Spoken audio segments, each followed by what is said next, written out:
ఈ specific drink మీ ఆర్టరీస్ని అన్క్లాగ్ చేయడానికి help అవుతుంది. ఆర్టరీస్ క్లాగ్ అవ్వడం వల్ల high blood pressure, strokes, heart attacks వచ్చే అవకాశం 90% ఉంటుంది. ఆర్టరీస్ క్లాగ్ అవ్వడానికి మెయిన్ రీజన్ ఆర్టరీస్ లోపల ఉన్న లైనింగ్ పాడవడం వల్ల, that is endothelian lining damage అవుతుంది. ఎండోథీలియన్ లైనింగ్ డ్యామేజ్ అవగానే బాడీలో ఇన్ఫ్లమేషన్ స్టార్ట్ అవుతుంది. ఇన్ఫ్లమేషన్ని డౌన్ చేయడానికి బాడీ రిపేర్ మోడ్లోకి వెళ్తుంది. అప్పుడే క్లాట్స్ అనేవి ఫామ్ అవుతాయి. ఈ క్లాట్స్ కాల్షియం, ప్రోటీన్, కొలెస్ట్రాల్తో ఫామ్ అవుతూ ఉంటాయి. సో ఈ స్పెసిఫిక్ డ్రింక్తో arteries and endothelial lining repair చేసుకోవచ్చు. ఆ డ్రింక్ ఏంటో ఇప్పుడు చూద్దాం.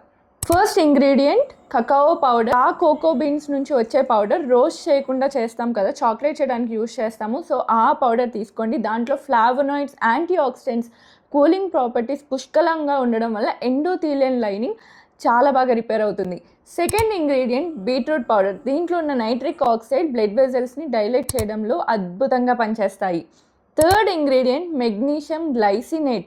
ఇది కంప్లీట్ ఎండోథీలియన్ లైనింగ్కి, రిపేరింగ్కి, స్ట్రెస్ని తగ్గిస్తుంది మెగ్నీషియం గ్లైసినేట్. ఈ 3 ఇంగ్రీడియంట్స్ కూడా లూక్వార్మ్ వాటర్ 1 కప్ వాటర్లో తీసుకోండి.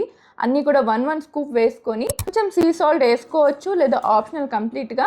ఈ particular drink 2 hours before or after coffee తీసుకోవాలి.